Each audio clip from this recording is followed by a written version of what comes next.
Patty Loveless was born Patricia Lee Ramey on January 4th, 1957, in Pikeville, Kentucky, and her story begins deep in the Appalachian Mountains that would forever shape her sound. Raised in the coal mining town of Elkhorn City, she grew up surrounded by the music of everyday life. Bluegrass echoing through hollers, gospel hymns in small churches, and country songs passed down like family heirlooms. Her father, John Ramey, worked in the mines and suffered from black lung disease, an experience that left a lasting impression on Patty and later surfaced in the emotional weight of her music. Her mother, Naomi, recognized Patty's gift early and encouraged her to sing alongside her siblings, especially her sister Dottie.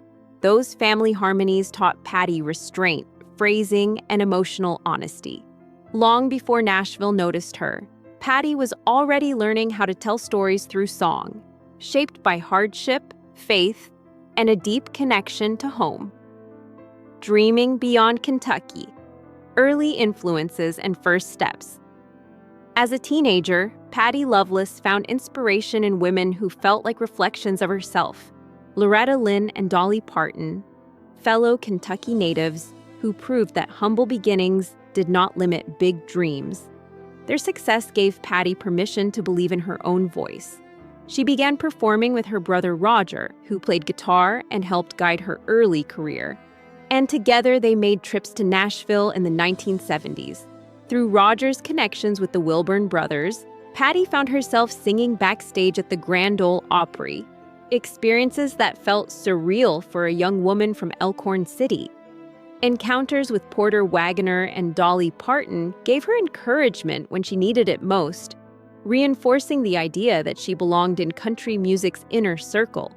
These early years were filled with uncertainty and hope in equal measure, but they laid the groundwork for a career built not on shortcuts, but persistence, humility, and respect for the craft.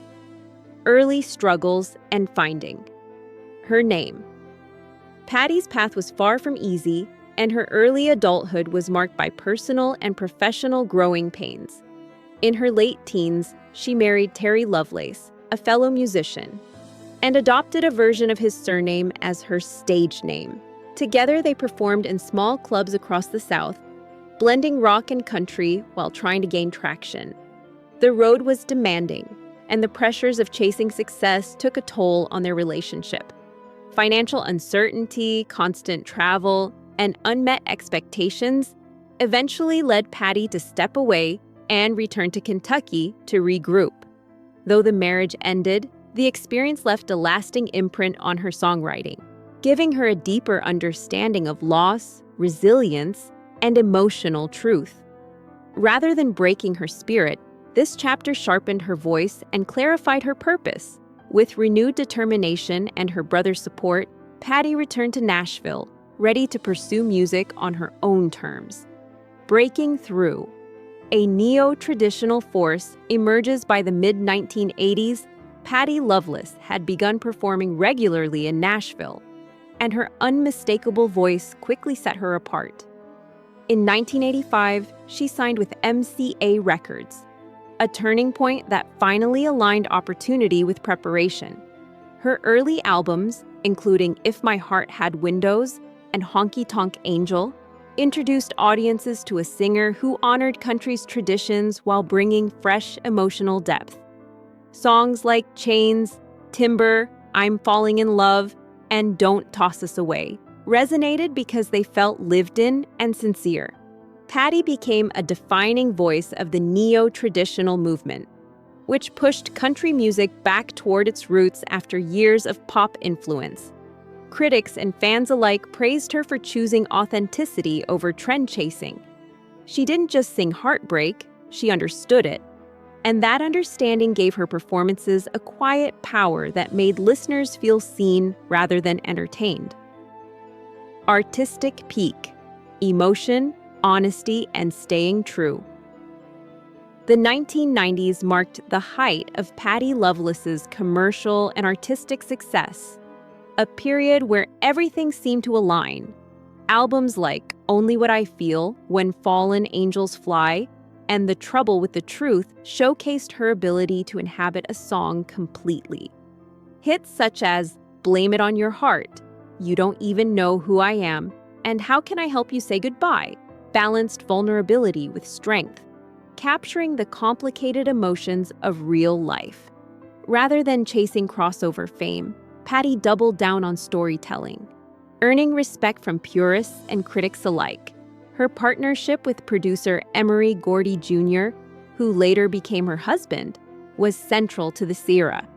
Together, they crafted records that felt timeless, rich in texture, and emotionally grounded. Patti's success during this decade wasn't loud or flashy. It was earned through consistency, honesty, and a deep respect for the song. Returning to the mountains, preserving the soul. As her career matured, Patti Loveless turned inward, reconnecting with the Appalachian sounds that first shaped her.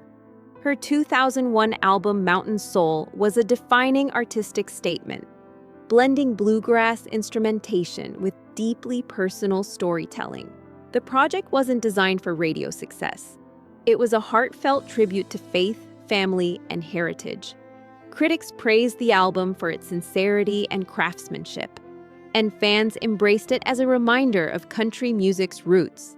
Mountain Soul and its follow-up in 2009 cemented Patti's role as a bridge between country and bluegrass traditions. These records weren't about nostalgia.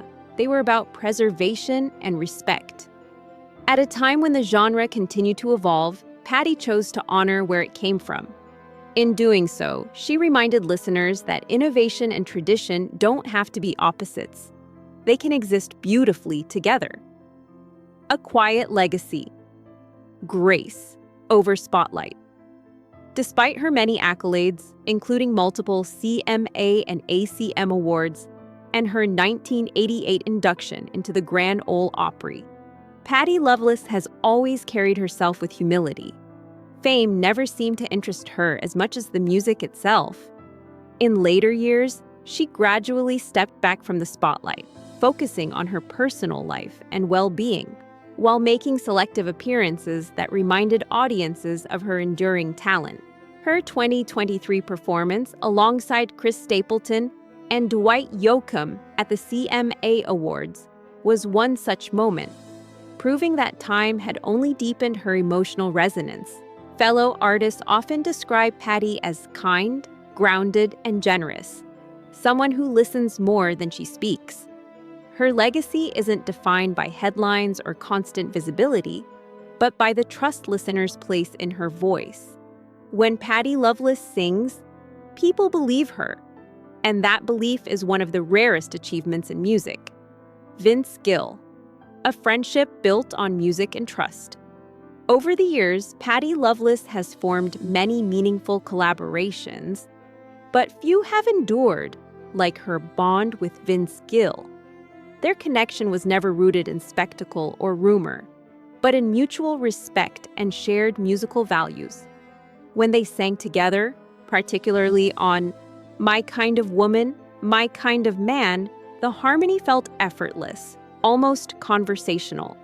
Patti has spoken about Vince as someone who truly understood her instincts as a singer, encouraging her to trust simplicity and emotional truth. Their friendship grew quietly over decades, sustained by shared stages, life changes, and unwavering support. In an industry often marked by competition, their bond stood out for its steadiness. Vince was someone who showed up, not just during career highs, but during quieter seasons as well. Their relationship reflects the best side of country music, where connection matters more than ego. Music, connection, and a lasting truth. Looking back on her life and career, Patti Loveless remains deeply grateful for the people who walked alongside her, and Vince Gill remains among them. Their shared performance at George Jones's funeral in 2013, singing Go Rest High on That Mountain, stands as a powerful reminder of music's ability to carry grief, love, and healing when words fall short. Patti's reflections on friendship, legacy, and purpose reveal an artist who never lost sight of why she began singing in the first place. For her, country music has always been about connection between past and present, singer and listener, heart and truth. In speaking openly about her journey and the relationships that shaped it, Patti Loveless offers something rare, a portrait of success defined not by fame, but by integrity. Her story reminds us that the soul of country music lives not just in songs, but in the people who sing them with grace.